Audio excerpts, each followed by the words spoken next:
जिंदगी मोर जाए रे फाঁকি দিয়া সোনার দোম जिंदगी मोर जाए रे फाঁকি দিয়া ও আদো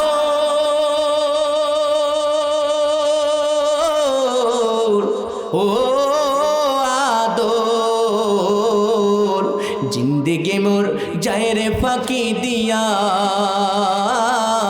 সোনার দোম जिंदगी मोर जाए रे फाঁকি দিয়া আল্লাহু আকবার বলে আল্লাহু আকবার।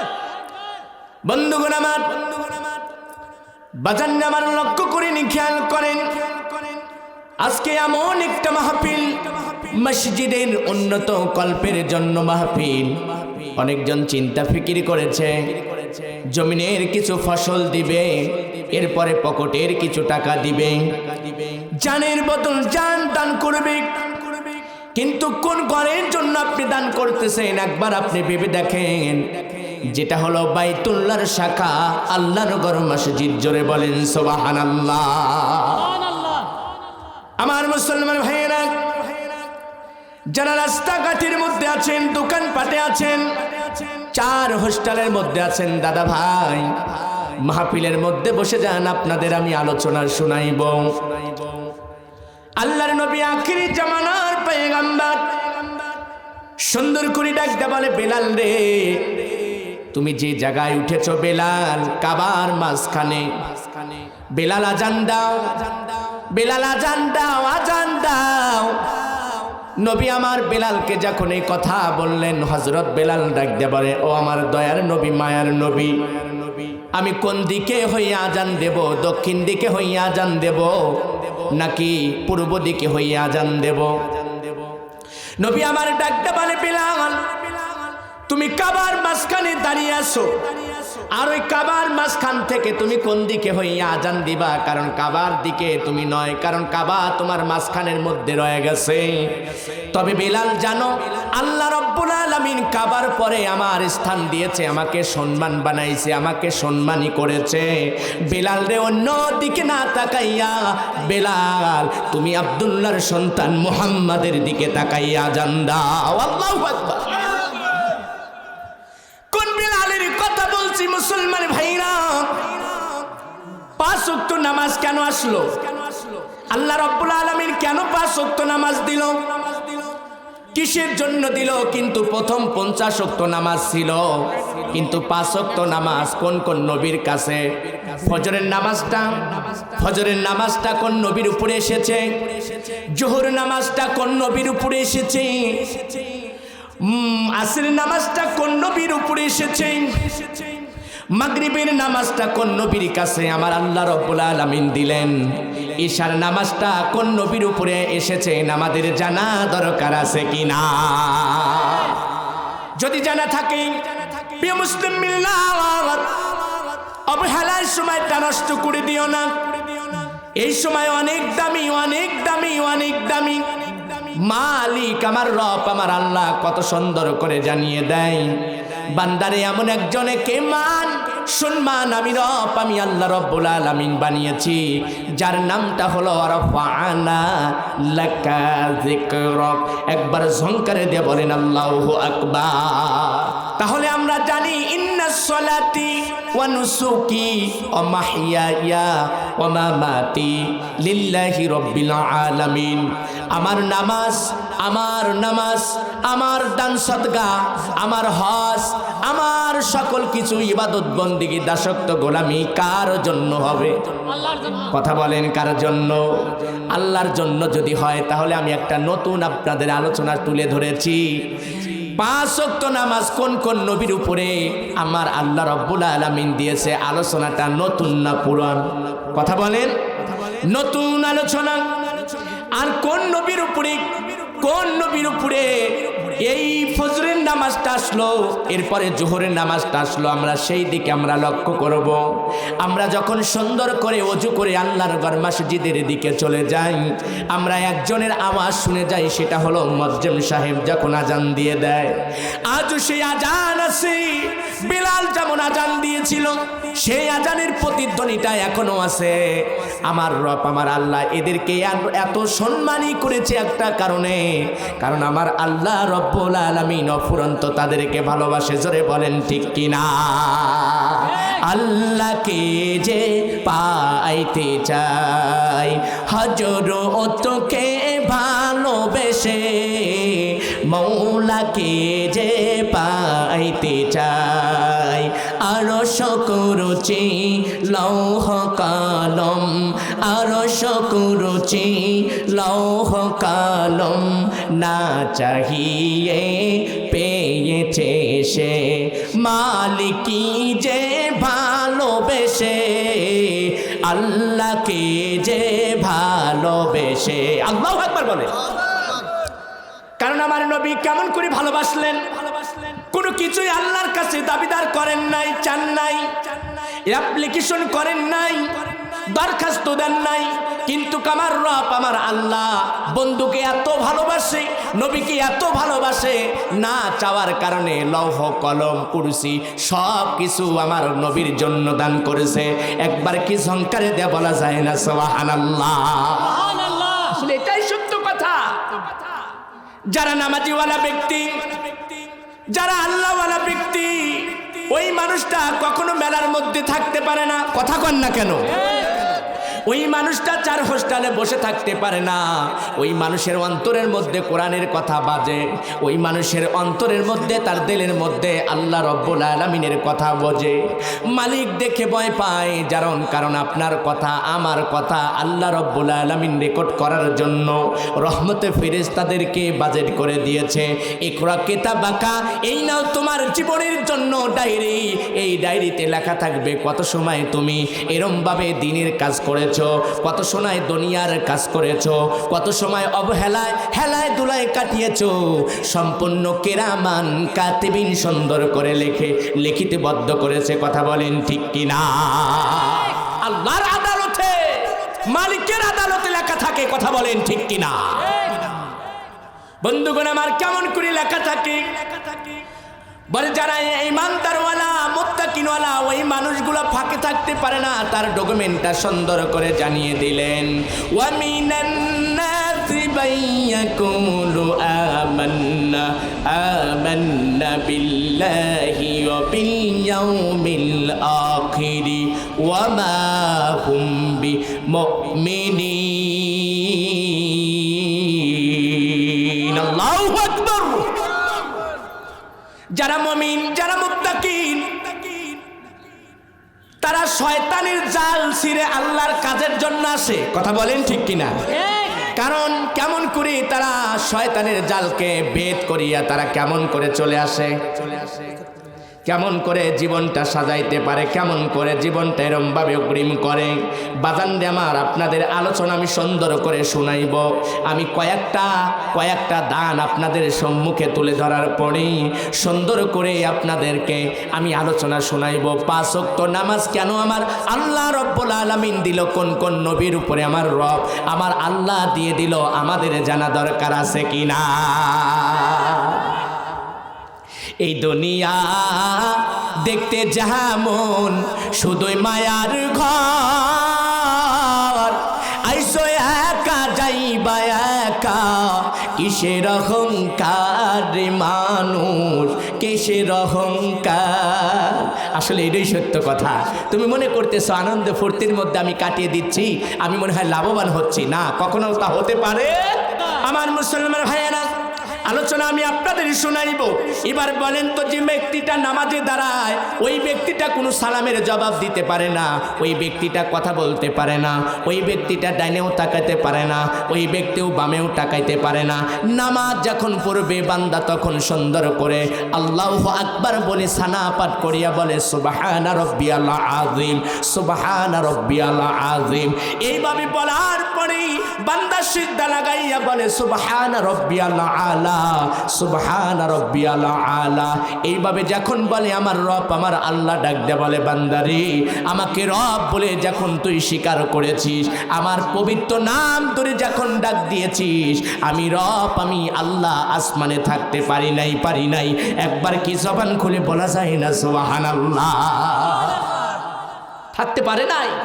আল্লাহর মায়া দুনিয়ার সবার চেয়ে কোটি কোটি গুণ আমার রব আমার আল্লাহর মায়া। কথা বলেন ঠিক কিনা? বান্দা কি ডাক দে বলে বান্দা জান্নাত দেখো নাই, জাহান্নাম দেখো নাই, ফুলসুরাত দেখো নাই, হাসর দেখো নাই, মিজান দেখো নাই, বান্দা তারপরেও আমার পবিত্রতা ঘোষণা করো। বান্দা সুন্দর করে পবিত্রতা যখন ঘোষণা করো, আমি রব আমি আল্লাহ সহ্য করতে পারি না। স্বয়ং বান্দার কাছে মাথার কাছে দাঁড়াইয়া বলে বান্দা মাথাটা উঠাইয়া নে, আমি তোর জীবনের গুনাহ খাতা মাফ করে দিয়েছি। তাহলে আল্লাহর কাছে সবচেয়ে প্রিয় হলো বান্দাকে সিজদা দেওয়া, নামাজ আদায় করা, মানে নত করা। পৃথিবীর উপরে মানুষ যদি কখনো কোনো ভুল করে, মানুষের হাত ধরে পাও ধরে যদি নত করে দেয় এই সিঁড়িটা, ওই মানুষটা বাধ্য হয় ওই মানুষকে মাফ করে দেওয়ার জন্য। কথা বলেন ঠিক কিনা? তেমনি করে নামাজে কেউ যদি দাঁড়ায় কথা বলা যাবে তো? হ্যাঁ, নামাজে দাঁড়াইলে কথা বলা যায় না, নামাজে দাঁড়ালে সালামের জবাব দেওয়া যায় না। মানুষ যদি মারা যায়, যদি এরমভাবে সুখ সংবাদ আসে, নামাজের মধ্যে তার উত্তর দিতে পারে না। এই জন্য তো দেখেন আমি একটা শান আপনাদের শোনাই, নামাজের ভিতরে কাউকে সালাম দিলে নামাজ তোমার হয় না। আসলে কি হবে? যদি আমাকে সালাম দিয়ে একজন ভাই আব্দুল হাকিম হুজুর একটি কথা আছে নামাজটা শেষ করে দেন, আর আমি বললাম ভাই একটু দাঁড়ান আমি নামাজে আছি পরে কথা বলি, বলা কি যাবে? ওরে নামাজের ভিতরে কাউকে সালাম দিলে নামাজ তোমার হয় না, নবীকে সালাম না দিলে নামাজ তোমার হবে না।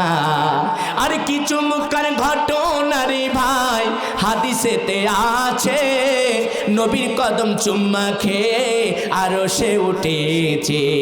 ওই আবু জেহেল মার্কা মারা নবী চেনে না রে, ওই আবু জেহেল মার্কা মারা রাসূল চেনে না রে, নবীকে না চিনিলে নামাজ তোমার হবে না রে। কথা বলেন ঠিক কিনা?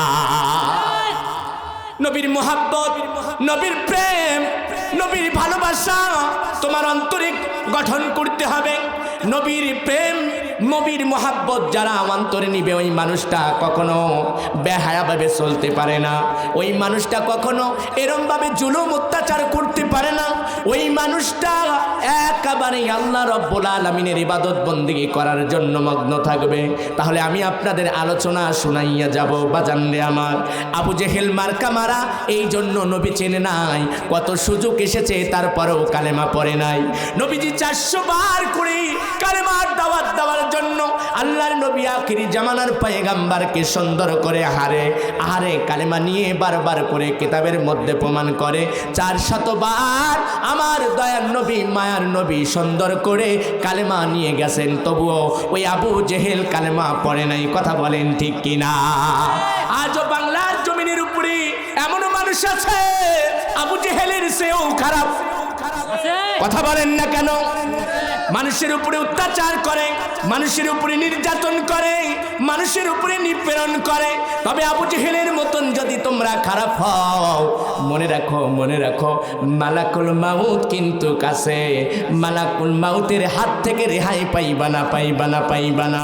স্বয়ং আল্লাহ যদি বলে আমি হলো আসমানের মালিক, আমি হলাম জমিনের মালিক, আমি হলো চন্দ্র সূর্যের মালিক, আমি হলো মানব জাতার হলো খোদা, আমি সৃষ্টিকর্তা, সেই আল্লাহ বলে আমি যত গুনাহ সব কিছু সৃষ্টি করেছি, ওই সৃষ্টির রহমত হলো আমার বন্ধু, আমার রাসূল, আমার নবী। মারহাবা বলেন। ওয়ামা আরসালনাকা ইল্লা রাহমাতাল লিল আলামিন। আল্লাহু আকবার বলেন। তাহলে এবার আমরা আলোচনায় চলে যাই দাদা ভাই। আমরা মসজিদ যখন সুন্দর করতে চাই, সবার দানটা আল্লাহর দরবারে কবুল হয় না। যারা পান দিয়ে মন দিয়ে আল্লাহর ঘরের জন্য একটা ইটও যদি দিয়ে যায়, এক বস্তা সিমেন্টও যদি দিয়ে যায়, জমির ফসলও যদি দিয়ে যায়, এরপরে পকেটের যদি কিছু টাকা দিয়ে যায়, আমার মুসলমান ভাইরা এই টাকার বিনিময় এরমভাবে পাহাড় পাহাড় পরিমাণ সওয়াব যখন আপনার কাছে হাজিরি করা হবে, বান্দা তখন বলবে আমি এত তো সওয়াব কোনোদিন করি নাই। বান্দা তখন টাস্কি লেগে যাবে, বান্দা বলবে আমি তো এরম সওয়াব করি নাই, আমি তো এত ইবাদত করি নাই, কিন্তু এত আমল কোত্থেকে আইলো? বান্দাকে বলা হবে দেখো ডায়েরিতে লেখা হয়েছে তুমি যে দান সদকা করেছ, এই দানের গুলো পাহাড় পরিমাণ হইয়া সওয়াব গুণা সুন্দর করে ঐক্য করে রেখেছি বান্দাকে দেখানোর জন্য। বান্দা অফুরান্ত ওই মাথার গামটা পায়ে ফেলিয়া যে টাকাগুলো কামাই রুজি করেছে তার থেকে এক ভাগ আল্লাহর ঘর মসজিদের জন্য তারা জিম্মাদার দিয়েছে, আল্লাহর ঘরের জন্য একটা ইট লাগাইছে, আল্লাহর ঘরের জন্য 2 বস্তা সিমেন্ট দিয়েছে, আল্লাহর ঘরের জন্য নগদ টাকা দিয়েছে, বাকি টাকা দিয়েছে।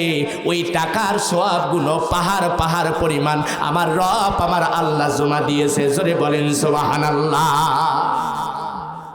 দানকারীর পিতা মাতা যে কবরে সুখে থাকে এটাই সত্য, মারহাবা বলেন। দানকারীও যদি ফাসিক হয় দান করার কারণে ওই সময় আল্লাহ পাকের বন্ধু হইয়া যায়। এই জন্যই বন্ধু হয়, কারণ বন্ধু তো বন্ধুর জন্যই জীবন দিবে, ঠিক কিনা কথা বলেন? আমার মুসলমান ভাইয়েরা, আমার সেই আলোচনার মধ্যে চলে যাই। আমরা যদি 3টা জিনিসের দিকে তাকাই তাহলে আল্লাহ বলেছেন তোমাদের আমল নামায় সব বাজেট করব। 1 নাম্বার হলো তুমি যখন তাকাইবা কোরআনের দিকে তাকানোর কারণে তোমার আল্লাহ রাব্বুল আলামিন তোমার আমল নামায় সব বাজেট করবে। 2 নাম্বার তুমি যদি কাবার দিকে দাঁড়াও, কাবা মানে আল্লাহ পাকের ঘর, আল্লাহ পাকের হলো শাখা, তার মানে কাবা ঘর থেকে এই সকল মসজিদ আল্লাহ পাকের ঘর, এগুলো হলো শাখায় পরিণত হয়ে গেছে, এগুলো অন্য কারোর ঘর না, স্বয়ং আল্লাহ রাব্বুল আলামিনের ঘর। কথা বলেন ঠিক কিনা? মুসলমানের ইবাদত খানায় মুসলমানের এরম ভাবে আপনার জিকির আজগার নামাজ আদায় করবে, সেইটা হলো আল্লাহ পাকের ঘর। আল্লাহু আকবার বলে। এই মসজিদটা হতো না, এই মসজিদের মাঝখানে একটা পাথর আছে, ওই পাথরের নামটা আমি আপনাদের বলে যাব। ওই পাথরটা পড়ার কারণে স্বয়ং আল্লাহ রাব্বুল আলামিনের ঘর এখানে হয়ে গেছে। সুবহানাল্লাহ বলে।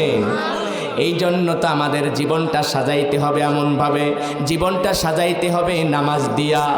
আর যদি বন্ধু বানাইতে চাও দিনের দাওয়াত দিয়ে বানাইতে হবে।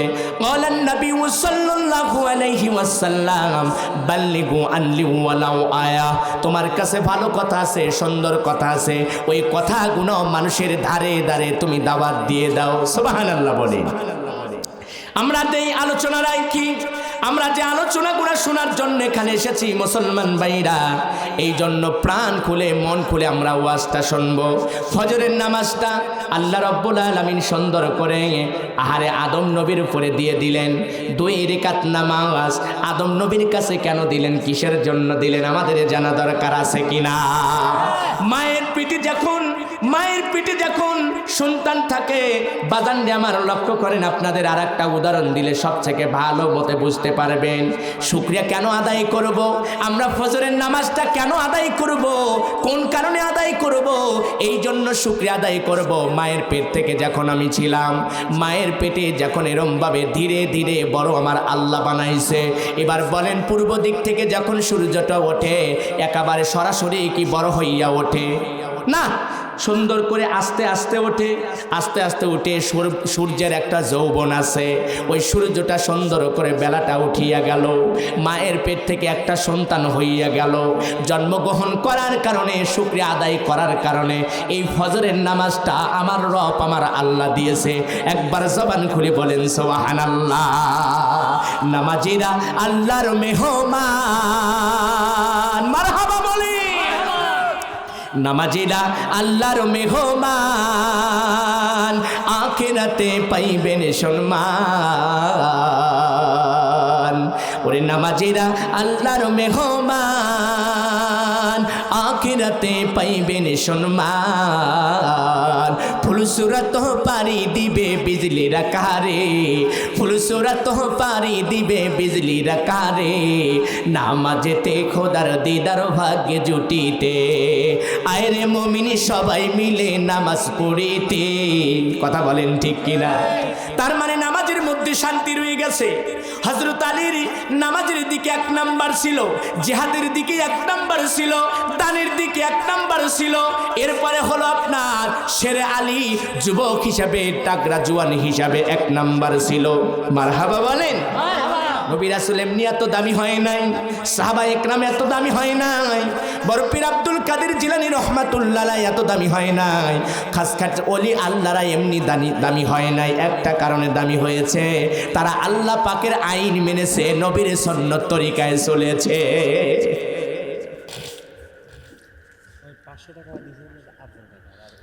এই জন্য আমার মুসলমান ভাইয়েরা নবী রাসূল কেন সম্মানিত হলো রে আমাদের প্রথম নবীর নামটা আমরা জানি শেষ নবীর নামটা জানি শেষ নবীর নামটা হলো খাতাবান নবীন ও মুসলমান ভাইরা রাহমাতাল লিল আলামিন মদিনাওয়ালা কামলিওয়ালা কাউসারওয়ালা এমন একজন নবী রে তার নামটাও আমরা জানি মুসলমান ভাইরা সুন্দর করে আহারে এই যে নামাজের কথাটা আপনাদের সুন্দর করে প্রকাশ করে দিচ্ছি তাহলে আদম নবীর উপরে এই ফজরের নামাজটা এসেছে কোন কারণে সূর্য যখন এরমভাবে ওঠা শুরু হয় মায়ের পেট থেকে সন্তান যখন জন্মগ্রহণ করে এই জন্মগ্রহণ করার জন্য একটা শুকরিয়া আদায় আছে আর এই শুকরিয়া আদায় মানেটা হলো ফজরের নামাজ আদায় করতে হবে সুবহানাল্লাহ বলে এই জন্য ফজরের নামাজ এসেছে ফজরের নামাজ 4 রাকাত 2 রাকাত সুন্নত 2 রাকাত হলো ফরজ নামাজ রে মুসলমান ভাইরা এবার জবান খুলে বলেন ফজরের নামাজটা কোন নবীর উপরে এসেছে আদম নবী কোন নবীর উপরে এসেছে আদম নবী কালকে কিন্তু বলতে হবে আমি 5 ওয়াক্ত নামাজের কথা বলবো এই আলোচনা কি পুরাতন না নতুন কথা বলেন এর আগে কি শুনেছেন না আলোচনা পাল্টা দেব শুনেন নাই তো ওকে আমার মুসলমান ভাইয়েরা তাহলে আপনার মায়ের পেট থেকে যখন সন্তান থাকে মা কত কষ্ট করে 10 মাস 10 দিন আহারে গর্ভধারণ করি আহারে মা ওই সন্তান নিয়ে ভালো খাবার খাইতে পারে না মা ভালো মতে ঘুমাইতে পারে না মা জননী ঘুমাইতে পারে না মা জননীর আহারে ডান কাঁধে নেয় ডান কাঁধেও পেশাব করে দেয় এরপরে বামের দিকেও শোয় সেখানেও পেশাব করে দেয় মা জননী রাগ করে ফেলে দেয় না বুকের উপর সুন্দর করে উঠাইয়া নেয় সুন্দর করে বুকের উপর যখন উঠাইয়া নেয় আবার সন্তান পেশাব করে দেয় বুকের উপরে এরপরেও সুন্দর করে আপনার মুসলমান ভাইরা মা কখনো রাগ করে সন্তানকে ফালায় না কখনো কি কোনো সন্তান রাগ করে মা জননী খাটের নিচ থেকে পালিয়ে দিয়েছে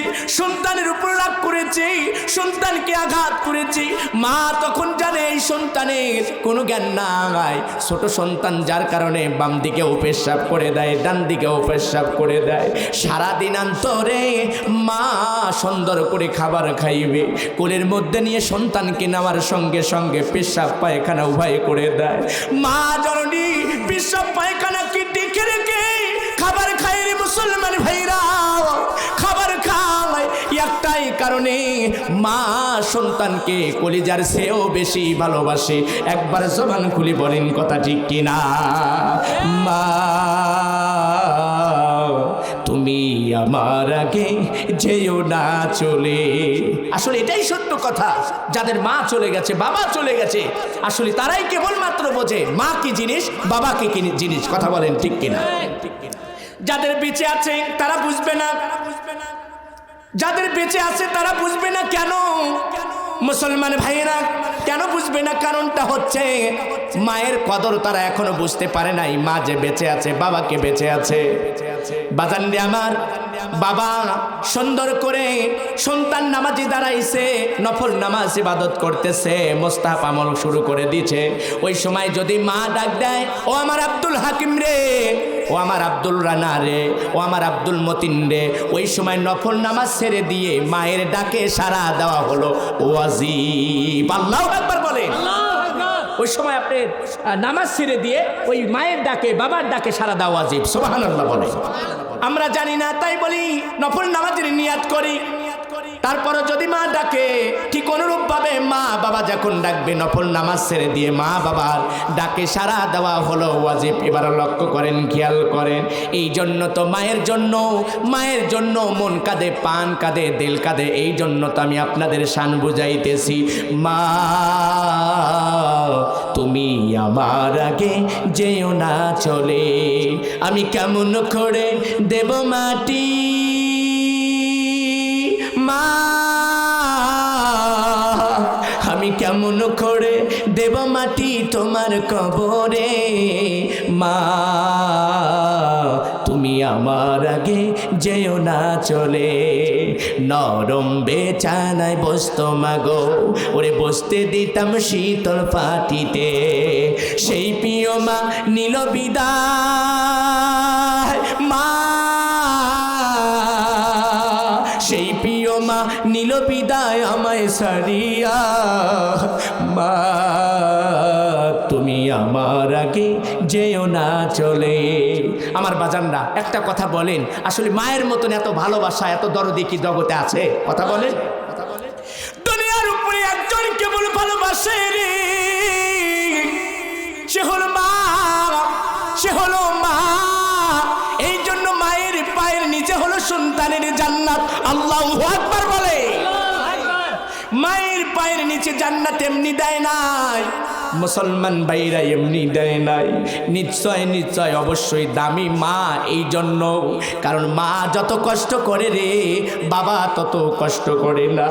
এই জন্য মুসলমান ভাইরা মায়ের পায়ের তলে জান্নাত এমনি দেয় নাই, বলে তোমার বাবা মা বেঁচে আছে জান্নাতের দরজা খোলা আছে। নবী বলে বাবা মা বেঁচে আছে জান্নাতের দরজা খোলা আছে রে। সাহাবীরা ডাকতে বলে ইয়া রাসূলুল্লাহ, ইয়া হাবিবাল্লাহ, আমার তো মা নাই বাবাও নাই, তাহলে কি আমার জান্নাতের দরজা বন্ধ হয়ে গেছে? নবী আমার ডাকতে বললেন সাহাবীরে, মা বাবার দরজা বন্ধ তোমার হয় না, করো মা বাবার কবর কোথায় রে? মা বাবার কবরে দাঁড়াইয়া দাঁড়াইয়া সূরা ফাতিহা, সূরা ইখলাস, দুরূদ শরীফ পাঠ করিয়া মা বাবার জন্য দোয়া করো, রব্বিরহামহুমা কামা রব্বায়ানি সগীরা। একবার জবান খুলে বলা যায় কি সুবহানাল্লাহ? মায়ের মতন আপন কেউ নাই। ওই মা বাবা কার জানো নাই? ওই বাবার জন্য 1000 টাকা, ওই মায়ের জন্য 2000 টাকা, ওই দাদার জন্য 1000 টাকা, ওই কলিজার টুকরো সন্তানের জন্য 2000 টাকা। আমরা যদি আল্লাহর ঘর মসজিদের সাথে সম্পর্ক লাগাইতে পারি, আবাদ করতে পারি, নামাজ আদায় করতে পারি, আল্লাহর ঘর মসজিদ সুন্দর করে আপনার ফুলসুরাতের কিনারায় দাঁড়াইয়া বলবে আমি আল্লাহর ঘর। আল্লাহ গো আমার জবান খুলে দাও, যারা নামাজ আদায় করেছে, যারা ইবাদত করেছে, দাসত্ব গোলামি বন্দিগি করেছে, ওদেরকে না নেওয়া পর্যন্ত আমি আল্লাহর ঘর, আমি জান্নাতে যাব না, ফুলসুরাত পারও হব না। তার মানে ফুলসুরাতের কিনারায় সুন্দর করে যানবাহন হইয়া আল্লাহর ঘর মসজিদে দাঁড়াইয়া থাকবে। মারহাবা বলেন। যদি তাই হয়, ফজরের নামাজটা আদম নবীর উপরে এসেছে, মারহাবা বলেন। আমরা এবার দেখব হাদিস কোরআন থেকে সুন্দর করে আপনাদের টোকাইয়া টোকাইয়া আলোচনা শোনাইতেছে রে মুসলমান ভাইরা। এবার দেখেন জোহর নামাজটা কার উপরে আসলো, জোহর নামাজটা কেন এত দামি হয়ে গেল? এ মুসলমান ভাইরা, যখন আপনার ওই যে বেলাটা ওঠার পরে, আর মুসলমান ভাইরা বেলাটা যখন ঠিক প্রহর হয়, সূর্য যখন এরমভাবে 1টা অথবা 1:25 হয়, বলেন তো সূর্যের তাপমাত্রা বেশি না কম? মানে জোয়ানগিরি, ঠিক কিনা? সন্তান ধীরে ধীরে বড় হয়, সন্তান ধীরে ধীরে বড় হয়, জোয়ান সন্তান হয়ে যায়। মুসলমান ভাইরা জোয়ান সন্তানের জন্য এবার বেদটা আপনারা বুঝবেন, কারণ জোয়ান সন্তানটা হইল ওই বেলাটাও সুন্দর করে ঠিকই 1টার সময় হয়ে গেল। এবার তাপমাত্রা বেশি না কম? বেশি। তাহলে বেশি হওয়ার জন্য এমন একটা নবীর উপরে জোহর নামাজটা আসলো, যার নামটা আমার মুসলমান ভাইরা, এমন একজন নবীরে মুসলমান ভাইরা, হযরত ইব্রাহিম খলিলুল্লাহর উপরে জোহর জোহর নামাজটা আসলো, একবার কি জবান খুলে বলা যায় না সুবহানাল্লাহ? আমার মুসলমান ভাইয়েরা, সাহাবায়ে কেরাম ডাকতে বলে, নবী গো, ইয়া রাসূলুল্লাহ, জোহরের নামাজটা ইব্রাহিম পয়গম্বর কাছে দেওয়া হলো, নবী গো আপনি কি তাদের ইতিহাসটা আমাদের শোনাবেন? নবী আমার ডাক দেয়া বলে, ইব্রাহিম পয়গম্বরের উপরে এমনি দেয় নাই, ইব্রাহিম পয়গম্বরকে দুইটা কারণে সম্মানিত বানাইছে। কাল কিয়ামতের ময়দানে দুইজন মানুষটা কেবলমাত্র পোশাক পরিধান থাকবে, এছাড়া সকল মানুষগুলোই উলঙ্গ অবস্থায় থাকবে, পোশাক থাকবে না, পোশাকবিহীন তারা থাকবে, কিন্তু দুইজনকে পোশাক পরিধান করানো হবে। সাহাবীরা ডাক দেয়া বলে, ইয়া রাসূলুল্লাহ, ইয়া হাবিবাল্লাহ, ওই মানুষগুলো কারা? ওই মানুষগুলো কারা? আল্লাহ রাব্বুল আলামিন কাল কিয়ামতের ময়দানে এত দামি করবে, এত দামি করবে। মারহাবা বলেন, মারহাবা। আচ্ছা বলেন তো, ওই সময় ভাই ভাইকে চিনবে না, বন্ধু তার বন্ধুকে চিনবে না, সবাই বলে ইয়া নাফসি, ইয়া নাফসি শুরু হয়ে যাবে। কারোর বুক পর্যন্ত পানি হয়ে যাবে, কারোর নাক পর্যন্ত পানি হয়ে যাবে, কারোর গলা পর্যন্ত পানি হয়ে যাবে, কারোর হাঁটু পর্যন্ত পানি হয়ে যাবে। কারণ যার নেক আমল যেমন, তার পানিটাও হবে তেমন। কথা বলেন ঠিক কিনা? এটা আমার বানানটি কথা নয়। তাপমাত্রা যখন শুরু হয়ে গেল, সূর্যের আলো, সূর্যের তাপ দিতে লাগলো, বাজানরে আমার এই জন্য বলতে চাচ্ছি, নামাজি ঘরের জন্য কেন আপনি দান করবেন না, কেন আপনি জমির ফসল দিবেন না? কারণ একটি ইট যখন আপনি দিবেন, হাদিস পাকের মধ্যে বলে, একটি ঘরের জন্য, আল্লাহর ঘরের জন্য একটি তুমি ইট লাগাইলা, জান্নাতের মধ্যে তোমার ঘরের মধ্যেও একটি ইট লাগানো হলো। একবার কি জবান খুলে বলা যায় না সুবহানাল্লাহ? দুনিয়াতে বালাখানা বানাইলা, আর আমি আল্লাহ জান্নাতে তোমার জন্য বালাখানা বানাবো না, তা হতে পারে না।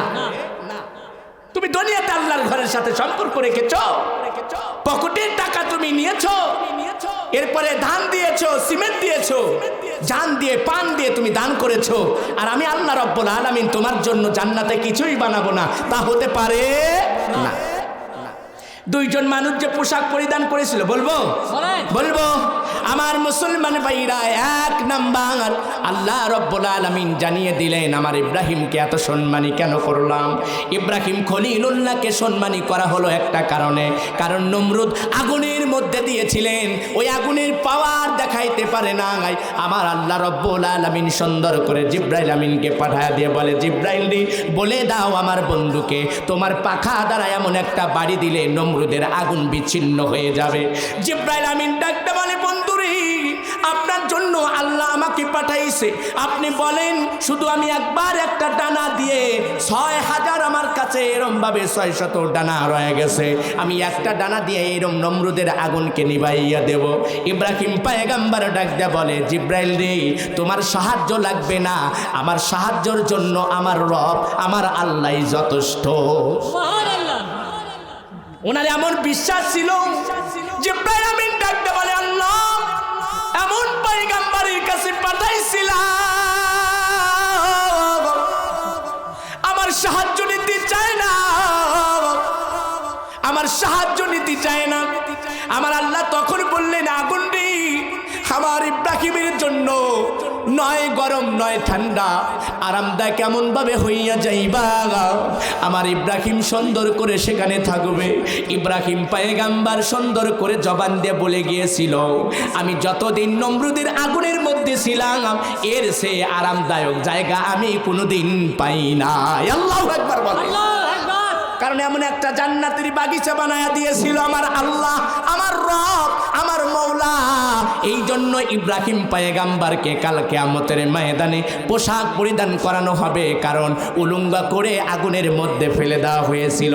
আমার আল্লাহ সম্মান দেওয়ার মালিক আমার আল্লাহ, আবার সম্মান কেড়ে নেওয়ার মালিক আমার আল্লাহ। একবার কি জবান খুলে বলা যায় না আল্লাহু আকবার? কান্দাইও না ওহ নবীজি বুকে লওয়া মাই, কান্দাইও না ওহ নবীজি বুকে লওয়া মাই, কোনো কিছু চাই না শুধু তোমায় আমি চাই, কোনো কিছু চাই না শুধু তোমায় আমি চাই, চাই না আমি ধনের পাহাড় ভবের সরদারি, চাই যে নূরের নবীজি। আল্লাহু আকবার। আমার মুসলমান ভাইয়েরা, এই জন্য ইব্রাহিম পয়গম্বরের উপরে সূর্যের যৌবন আছে, তাপমাত্রা বৃদ্ধি হয়ে গেছে। এই জন্য যুবক বয়সে যদি তোমরা ইবাদত করতে চাও, ইব্রাহিম পয়গম্বরকে যুবক বয়সে যখন আগুনের মধ্যে নামায়া দিয়েছিল, ইব্রাহিমকে যেমন সম্মানিত করেছিল, ও যুবক রে, তোমার যুবকের শুকরিয়া আদায় করার জন্য জোহর নামাজটা আদায় করতে হবে। সুবহানাল্লাহ। আমার যদি যৌবনের শুকরিয়া আদায় করতে চাই, তাহলে কোন নামাজ পড়তে হবে? জোহরের নামাজ পড়তে হবে। জোহরের নামাজটা 12 রাকাত নামাজ, 4 রাকাত সুন্নত, 4 রাকাত ফরজ, 2 রাকাত সুন্নত, 2 রাকাত নফল। মারহাবা বলে। খারাপ লাগতেছে? আমি কালেকশনে যাব অল্প সময়ের মধ্যে। এই জন্য আপনাদের আলোচনা আমি শুনাইয়া এরপরে আপনাদের মনটা উঠে গলাইতে হবে। বাজানরে আমার, এবার জোহরের নামাজটা এই জন্য ইব্রাহিম পয়গম্বরের উপরে আসলো।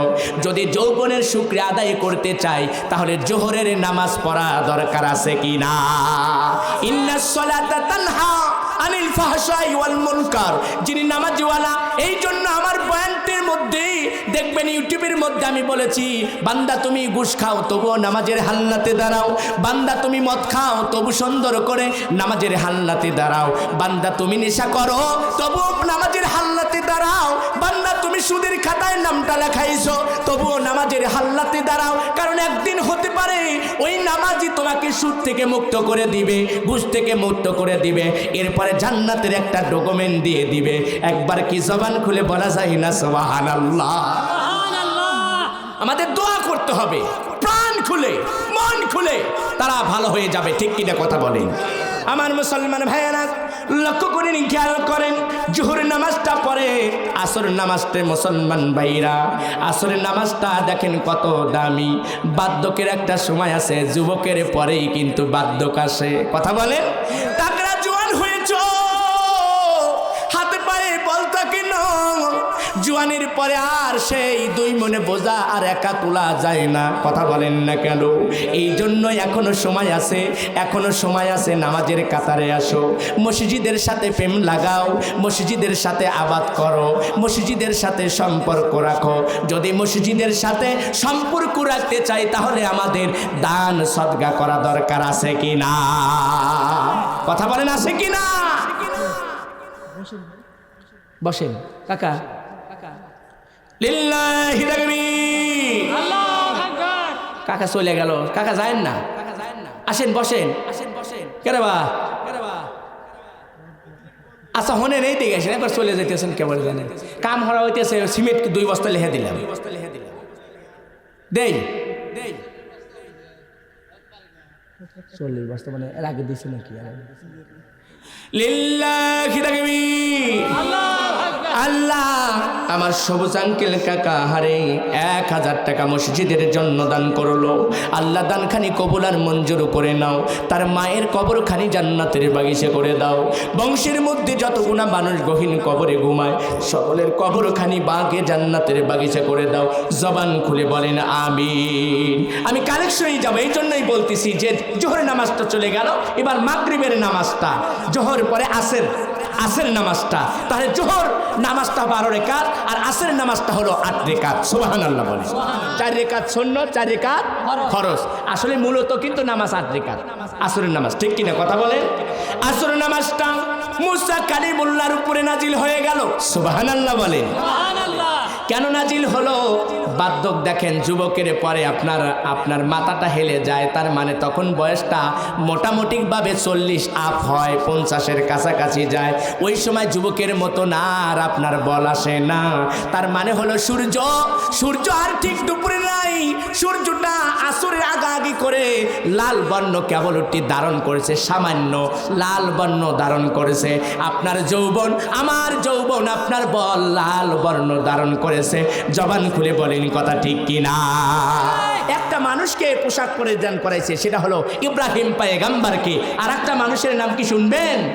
যিনি সবথেকে মহামানব, যিনি মদিনাওয়ালা, কামলিওয়ালা, কাউসারওয়ালা, যার সঙ্গে আমার আল্লাহ রাব্বুল আলামিন মান দিয়েছেন, বলেছেন ওই আসমানে নাম রাখবেন আহাম্মদ, জমিনের মানুষগুলো চিনবে মুহাম্মদ বলে। সেই মদিনাওয়ালা কামলিওয়ালাকে পোশাক পরিধান করিয়া উঠাইবে। দুইজনকে উঠানো হবে, একজন হলো ইব্রাহিম পয়গম্বর, আর একজন হলো আমার নবী মদিনাওয়ালা কামলিওয়ালা কাউসারওয়ালা। একবার কি জবান খুলে বলা যায় না সুবহানাল্লাহ?